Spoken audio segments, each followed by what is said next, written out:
The air hung thick and wet, pressing against the skin like a damp cloth that refused to dry. Private First Class Michael Reeves wiped the sweat from his forehead for the 100th time that morning, but the relief lasted only seconds. The humidity of the Mekong Delta was not something a man could fight. It was something he learned to endure, or it broke him. It was March 1967, and Reeves had been in Vietnam for exactly 47 days. He had arrived with the confidence of youth and the training of Fort Benning, Georgia, believing he understood what war demanded. He had prepared for the enemy he could see. He had trained to fight men with rifles, to identify ambush points, to move through hostile terrain with tactical precision. No one had prepared him for was the enemy he could not see. The jungle around him was alive in ways that defied description. Every step forward disturbed something. Every breath inhaled something. The vegetation was so dense that sunlight reached the forest floor only in scattered fragments, creating a world of perpetual twilight where shadows moved without explanation, and sounds emerged from nowhere and everywhere at once. Reeves was part of a 12-man patrol moving through the Camo Peninsula, one of the most treacherous regions in all of South Vietnam. Their mission was reconnaissance, a simple sweep to identify potential Viet Cong supply routes. On paper, it was routine. In reality, nothing in Vietnam was ever routine. The point man, Sergeant Harold Davis, raised his fist, and the patrol froze. Reeves felt his heart accelerate, his finger moving instinctively toward the trigger of his M16. He scanned the tree line, searching for movement, for the glint of metal, for any sign of human threat. But Davis was not looking at the trees. He was looking at his own arm. A leech, black and glistening, had attached itself to the sergeant's forearm. It was already engorged, swollen to 3 times its original size with blood. Davis did not panic. He had seen this before. He reached into his pocket, retrieved his lighter, and held the flame close to the creature until it released its grip and fell to the ground, leaving behind a wound that would bleed freely for hours. What Reeves did not yet understand was that this single leech was merely a scout, a harbinger of the true horror that awaited. The jungle was not just a battlefield. It was a living organism, and the American soldiers were intruders in a world that had evolved over millions of years to consume anything that entered unprepared. The patrol continued forward, but within the hour, Reeves felt the first sting on his ankle, then another on his calf, then a third on his inner thigh. By the time they reached their checkpoint, every man in the patrol had been bitten multiple times. Some had leeches in places they could not reach without removing their equipment entirely. One soldier, Private Nathaniel Torres, discovered a leech had crawled inside his boot and attached itself to the sole of his foot. Another found one behind his ear, feeding quietly while he walked, completely unaware of its presence. The medic, Corporal James Whitfield, spent the next 2 hours treating the wounds. He explained what the newer soldiers did not know, that leeches in Vietnam were not like the leeches back home. These creatures carried bacteria that could cause severe infections. The wounds they left behind often became ulcerated, refusing to heal in the constant moisture of the jungle. Some soldiers developed fevers. Others developed secondary infections that spread through their lymphatic systems. A few, though no one spoke of this openly, had lost limbs to gangrene that started with a single leech bite left untreated. But the leeches were only the beginning. As night fell over the Camo Peninsula, the patrol established a defensive perimeter and prepared for the darkness that would follow.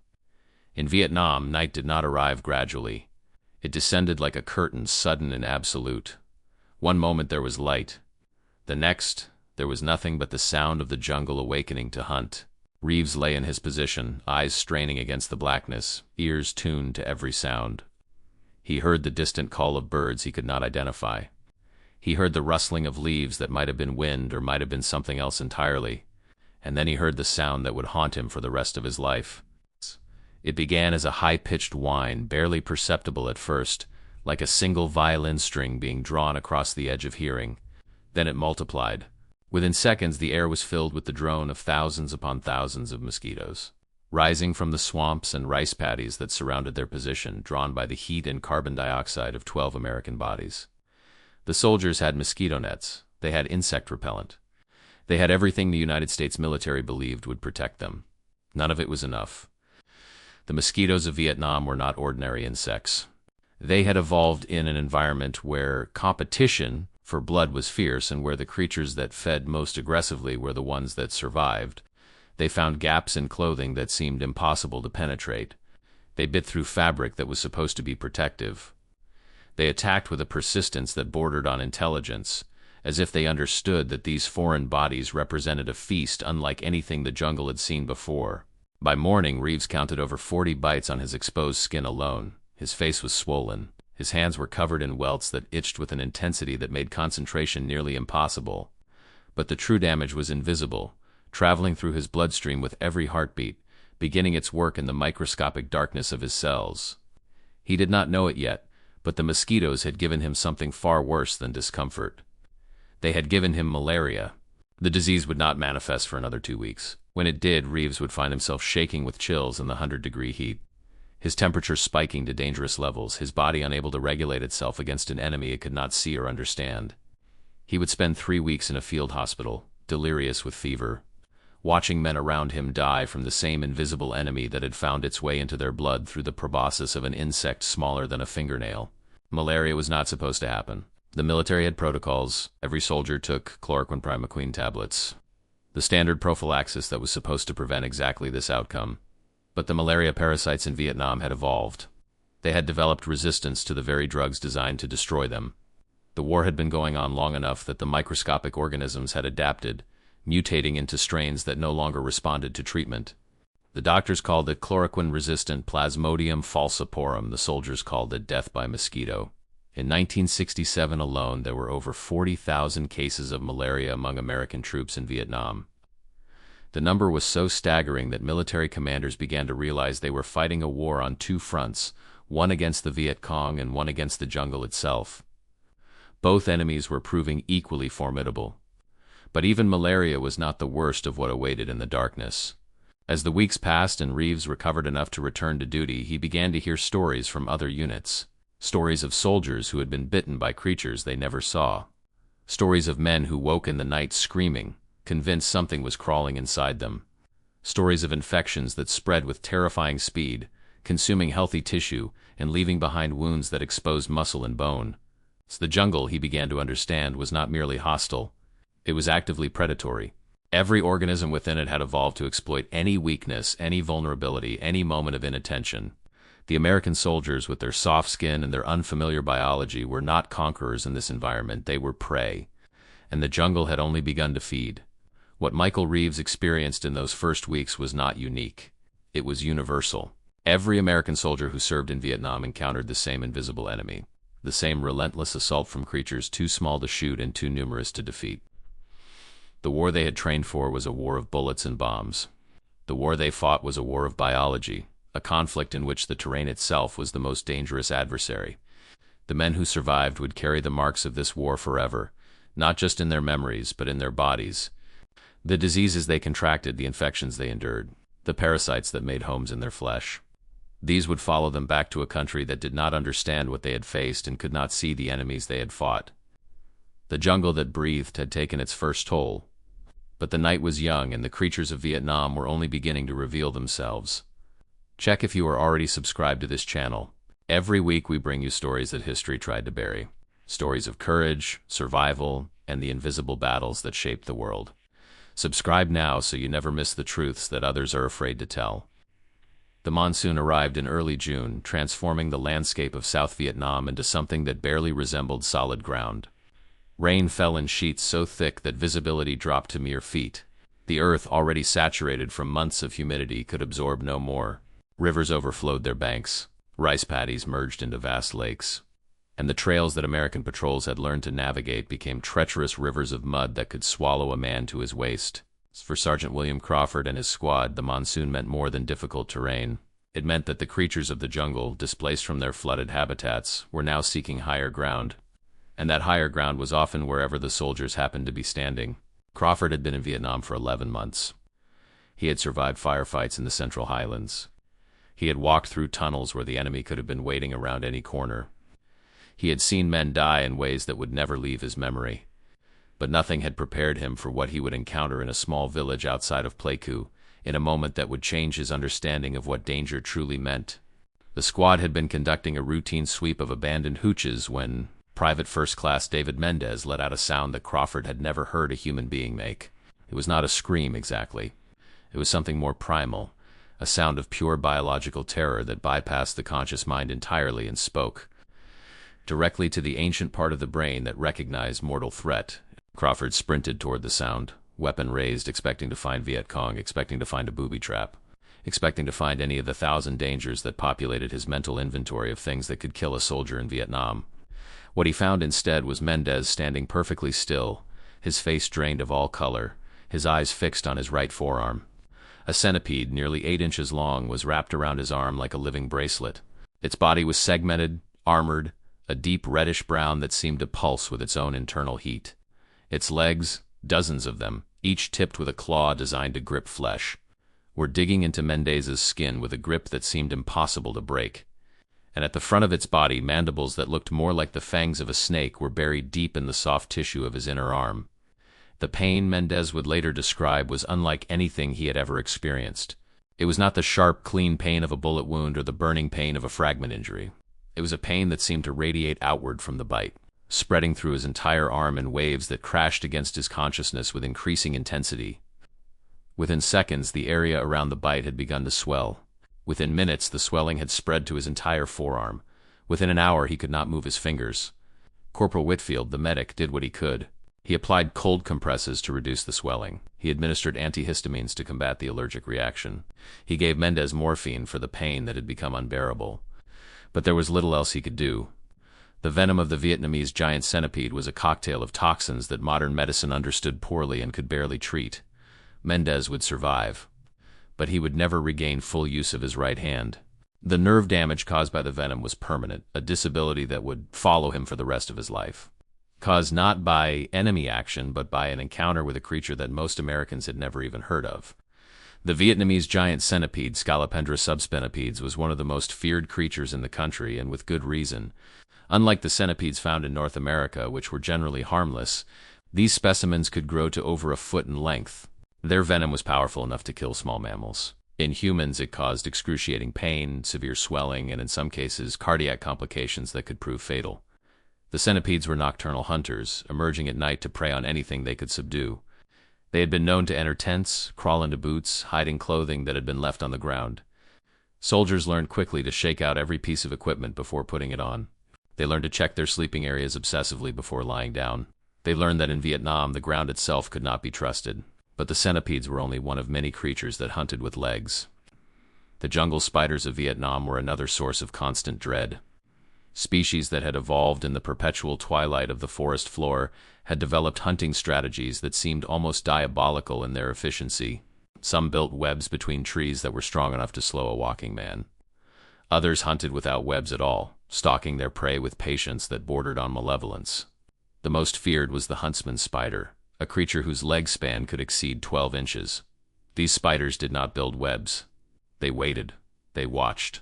And when prey came within range, they struck with a speed that the human eye could barely follow. Their bite was not particularly venomous, but the psychological impact of encountering one was devastating. Soldiers who found huntsman spiders in their equipment often developed lasting phobias that affected their ability to function in the field. Then there were the scorpions. Vietnam was home to multiple species, some carrying venom potent enough to cause serious medical emergencies. The scorpions favored the same hiding places that soldiers used for shelter, the dark spaces under rocks, the interior of abandoned structures, the folds of canvas and fabric that provided protection from the elements. Every time a soldier reached into a dark space without looking, every time a soldier put on a piece of clothing without checking it first, there was a chance that a scorpion was waiting. The statistics were grim. Non-combat injuries in Vietnam, including bites and stings from venomous creatures, accounted for thousands of hospital admissions every year. The medical infrastructure required to treat these injuries diverted resources from combat casualties. The time lost to recovery removed soldiers from the field when their units needed them most. The psychological impact of constant exposure to these threats degraded morale and combat effectiveness in ways that were difficult to measure but impossible to ignore. Sergeant Crawford watched Mendez being evacuated by helicopter and understood something that no training manual had ever taught him. The enemy in Vietnam was not just the Viet Cong, the enemy was everything. The air was the enemy, the water was the enemy, the ground beneath his feet was the enemy, and the creatures that inhabited every inch of this hostile environment were the enemy in its most ancient and most patient form.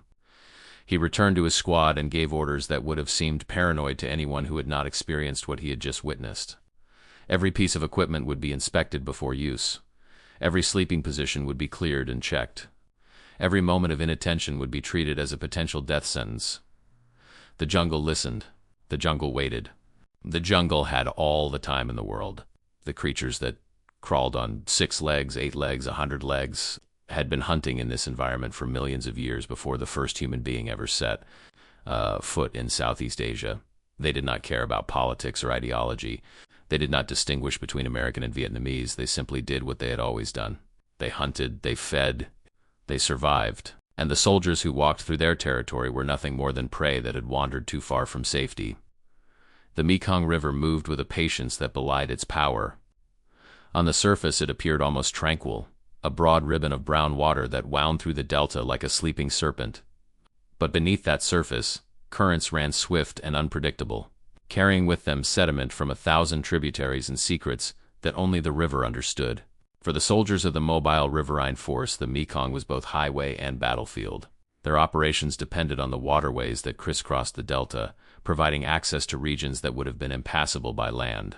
They traveled in vessels that ranged from armored monitors to shallow-draft patrol boats, floating fortresses that bristled with weapons and seemed to offer protection from the threats that surrounded them. What the vessels could not protect them from was the water itself. Lieutenant Commander Robert Sinclair had been leading river operations for 8 months when he began to notice a pattern that troubled him deeply. His men were getting sick at rates that exceeded anything the medical officers could explain. Soldiers who had shown no signs of illness in the morning would be incapacitated by afternoon. Men who had been healthy for weeks would suddenly develop fevers that left them delirious. The symptoms varied, but the common thread was undeniable. Something in the water was attacking them. The culprit, as military doctors would eventually determine, was not a single organism, but an entire ecosystem of parasites, bacteria, and microscopic predators that had evolved in the warm, slow-moving waters of the Mekong Delta. The soldiers had been warned about drinking unfiltered water, had been warned about swimming in the rivers and canals, but no one had adequately explained what would happen when they had no choice but to enter the water, when their vessels were hit by enemy fire and they had to swim for their lives, when their missions required them to wade through flooded rice paddies for hours at a time. The first enemy in the water was the most insidious. Schistosomiasis, a parasitic disease caused by flatworms that penetrated the skin on contact with contaminated water, was endemic throughout the Mekong Delta. The parasites were invisible to the naked eye, released into the water by infected snails that populated every waterway. A soldier could be infected simply by walking through a flooded field.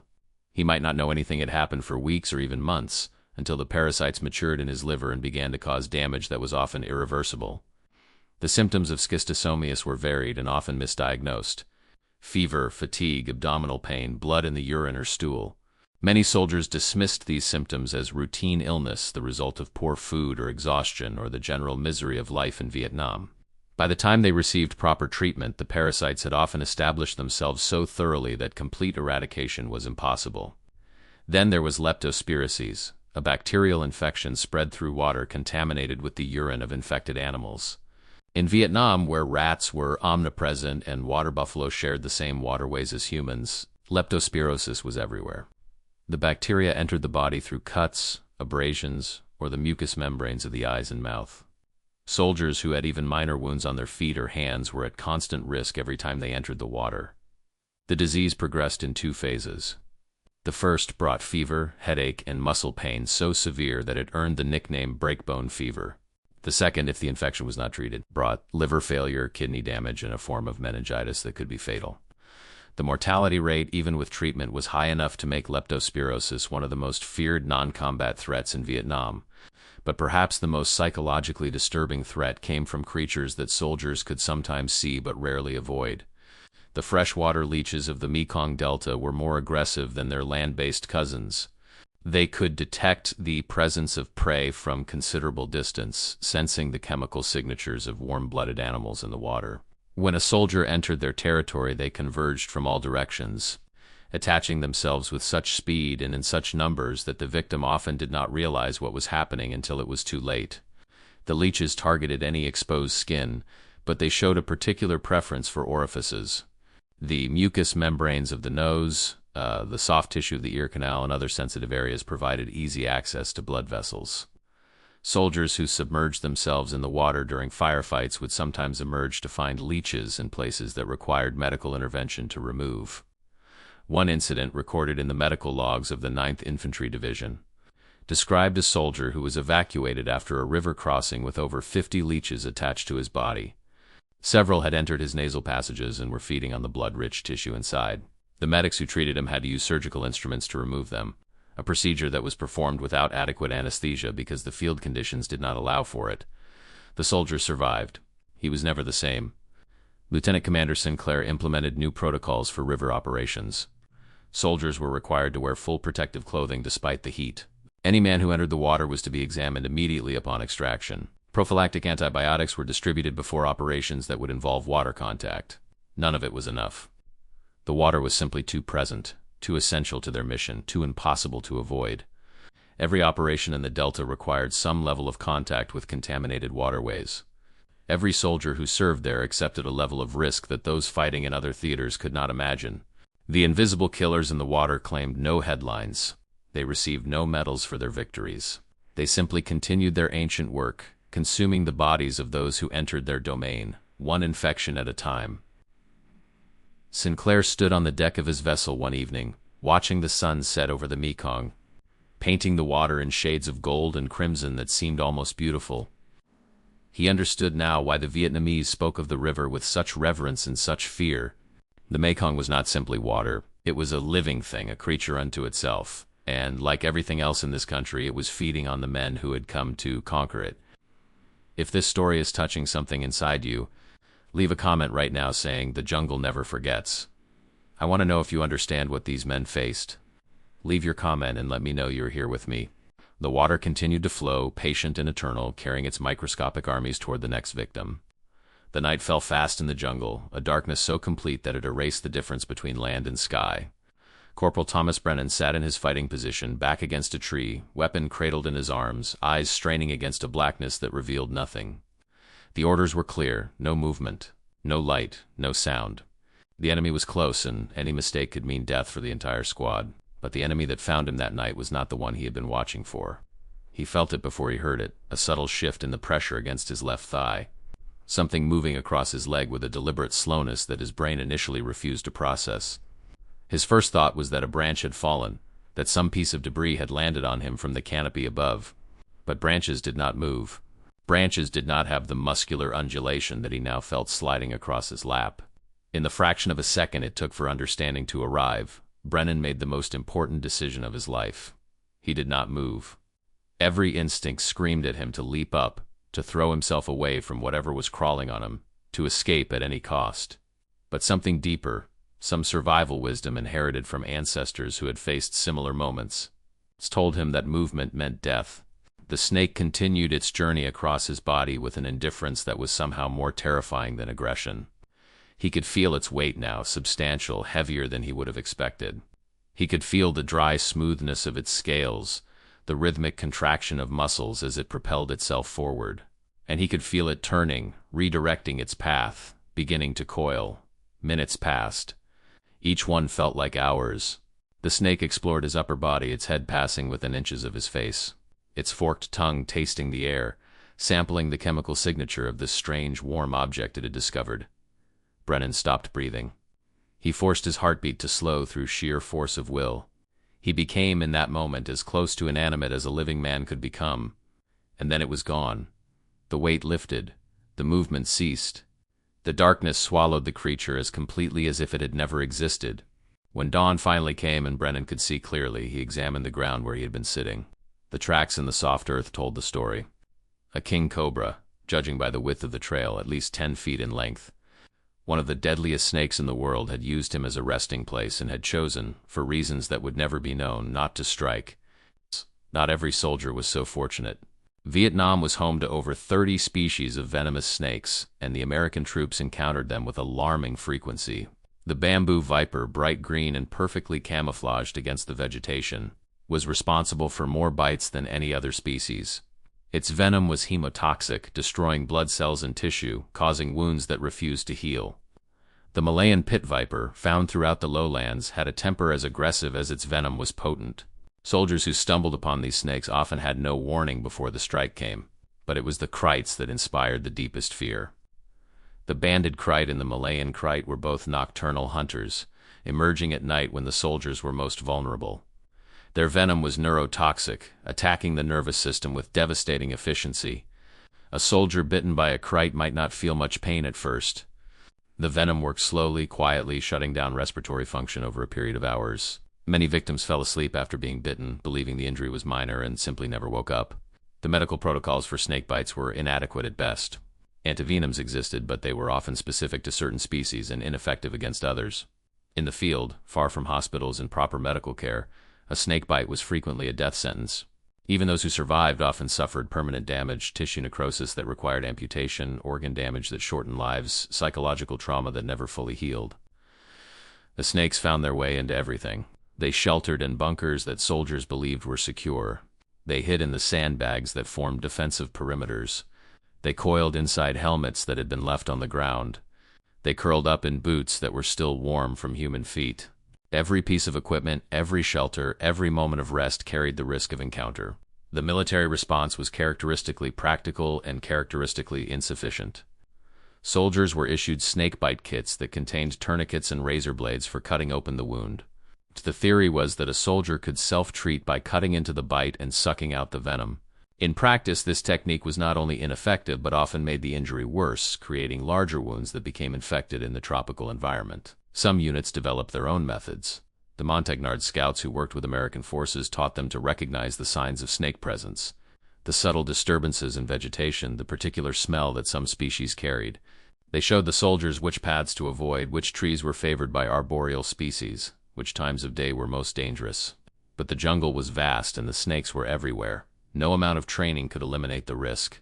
No amount of vigilance could guarantee safety. The serpents had been masters of this environment for millions of years, and they surrendered nothing to the soldiers who walked through their territory. Corporal Brennan carried the memory of that night for the rest of his life. He told the story many times, always with the same mixture of awe and terror. The cobra had spared him for reasons he would never understand. He had been given a gift, a reprieve, a second chance that he had done nothing to earn. Others were not so lucky. The medical records from Vietnam contain hundreds of entries documenting snake bites. Many of them fatal, all of them contributing to the toll that the invisible creatures of the jungle extracted from the men who fought there. The serpents in the shadows asked no quarter and gave none. They were not enemies in any human sense. They were simply inhabitants of a world that did not welcome intruders, and they defended their territory with weapons that had been perfected over eons, silent and deadly, waiting in the darkness for the next warm body to pass within range. The soldiers learned to sleep with their boots on.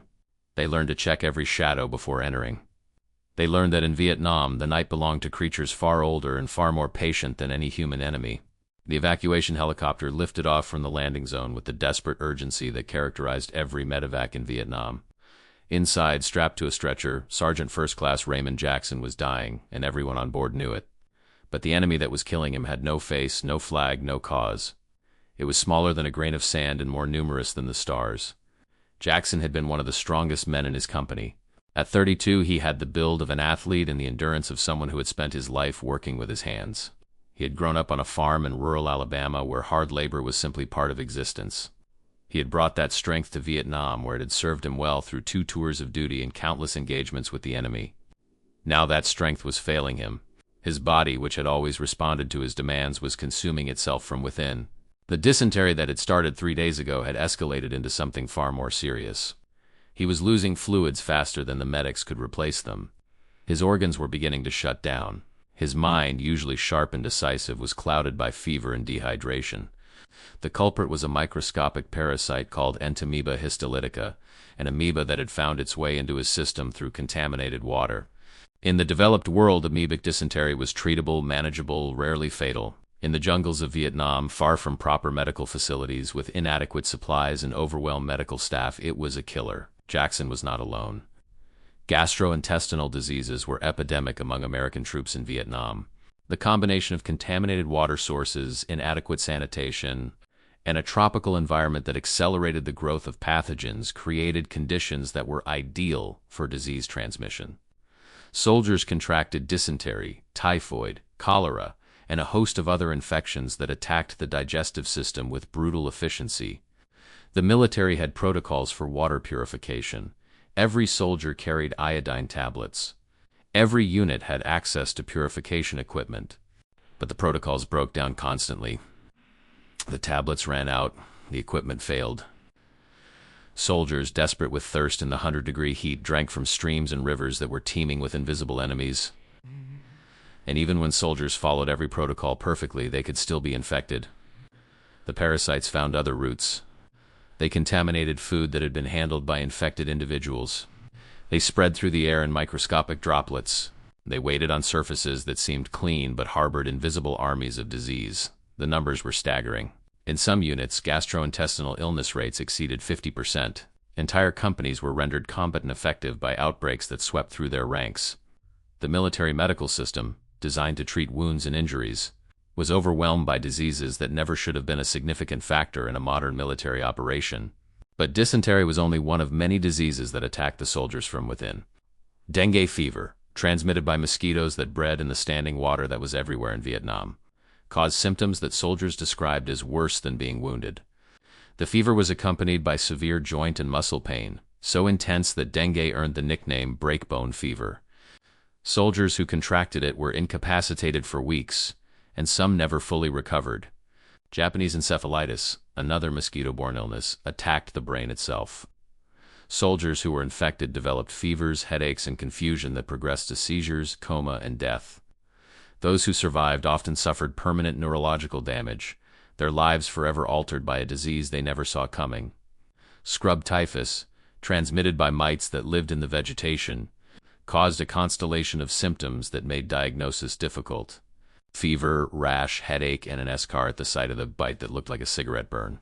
Without treatment, the disease could progress to organ failure. With treatment, recovery was possible, but the weakness and fatigue could persist for months. Hookworms, roundworms, and other intestinal parasites were so common that they were almost considered normal. Soldiers who served extended tours often hosted multiple species simultaneously.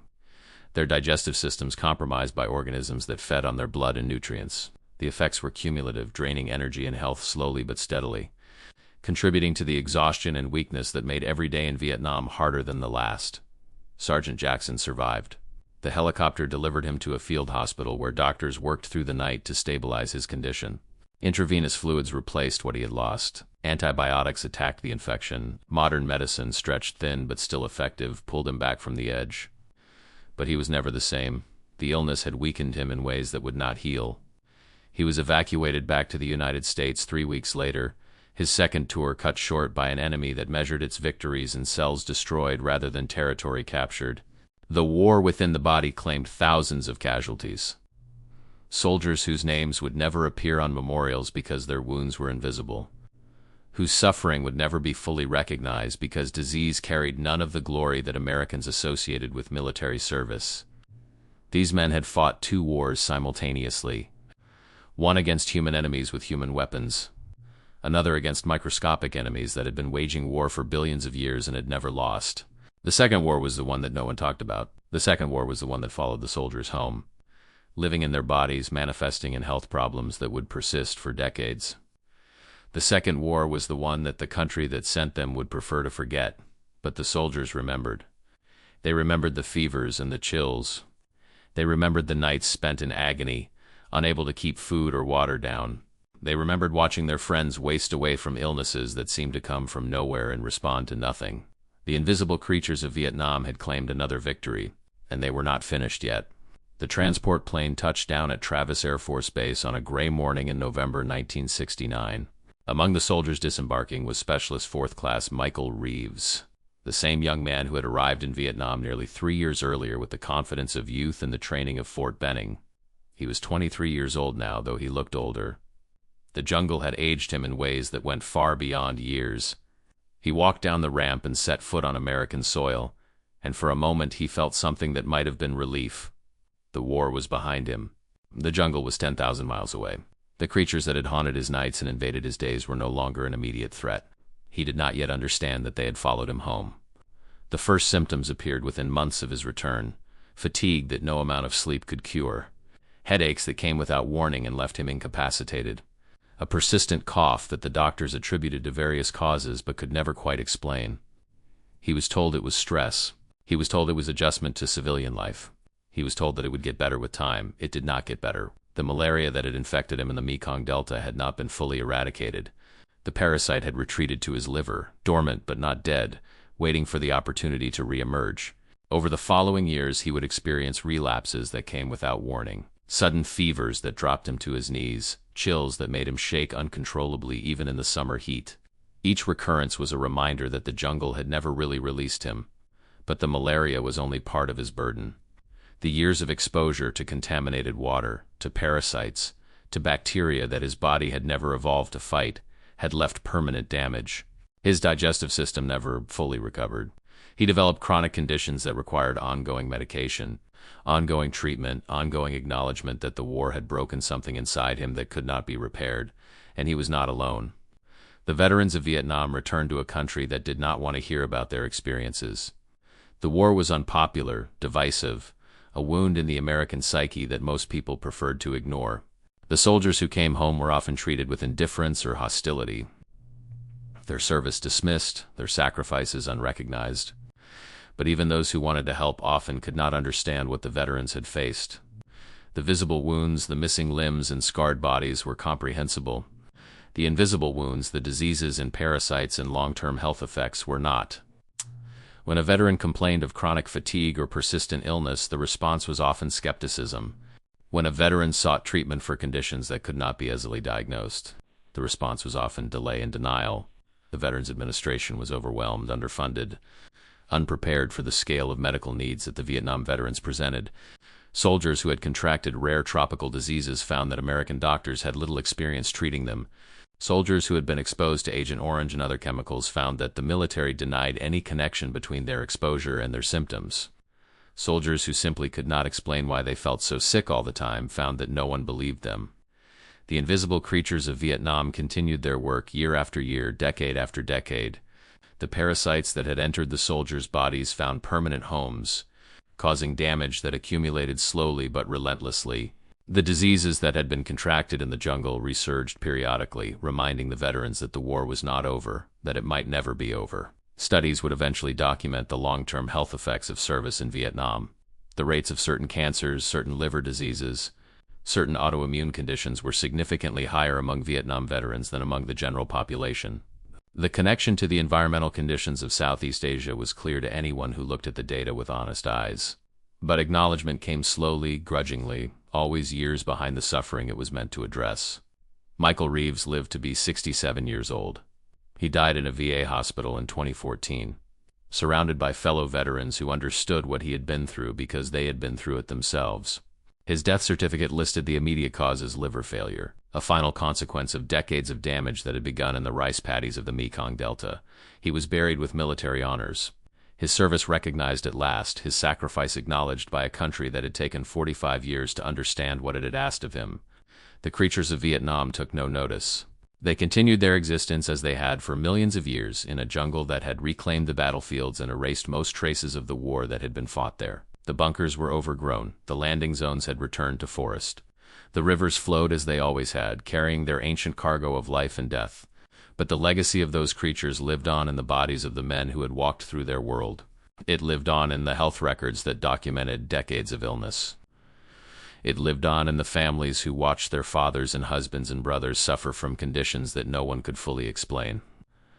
The invisible creatures of Vietnam had decimated American soldiers not just during the war, but for generations afterward. They had fought with weapons that knew no treaties, no ceasefires, no armistices. They had won victories that no history book would record and inflicted casualties that no memorial would commemorate. This is the truth that history often forgets. War is not only what happens on the battlefield. War is what follows the soldiers home. War is what lives in their bodies and their memories long after the last shot is fired. War is the invisible enemy that never surrenders and never retreats. The men who served in Vietnam faced this enemy every day. They faced it without adequate preparation, without adequate protection, without adequate recognition. They faced it with the same courage they brought to every other challenge. And they paid a price that their country is still struggling to understand. If you watch this far, it's because you understand what these men endured. Leave a comment saying, "I watched this far," so I can get to know you and know who really likes the stories on this channel. And if this story moved you, if it helped you understand something about the invisible battles that shaped a generation, Please hit the like button and share this video with someone who needs to hear this truth. Subscribe to this channel so you never miss another story. Every week we bring you the history that others forget, the truths that others ignore, the stories that deserve to be told. The jungle has its memories. Now you have them too.